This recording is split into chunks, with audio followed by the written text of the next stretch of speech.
صاحبة الصوت الرقيق؟ من أنت يا نهر الحب العميق؟ أجبيني بربك كي أفيق، فإن قلبي في الخيال طليق.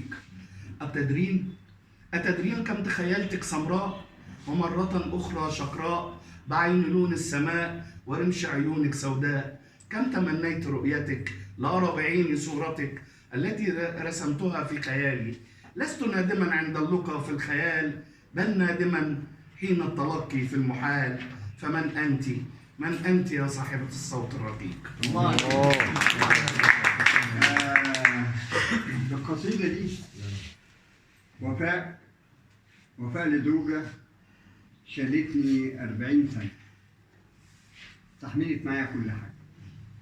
لو أنا متجوز أختي من الظروف اللي حصلت لي كانت زمان أختي اتطلقت يعني. فدي كاتبها عشانها. فبقول لما قالوا إن الزمن خد من نصيبك كل حاجة ومش فاضلك من نصيبك إلا حاجة، قلت أشوف اللي باقي من نصيبي يبقى إيه.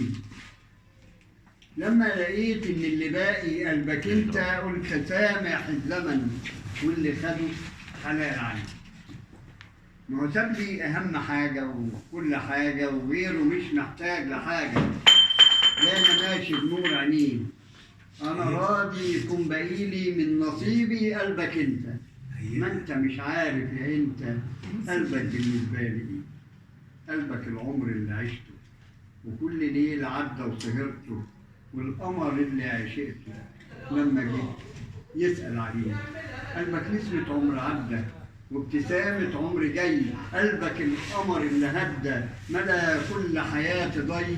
ومهما خد مني زماني ومهما خد زماني ودة، مش هلاقي زيه زي. لو قضيت عمري اللي باقي واللي فات ضميته ليه، احكي عن دوره في حياتي عمري يبقى قليل عني. عظمة.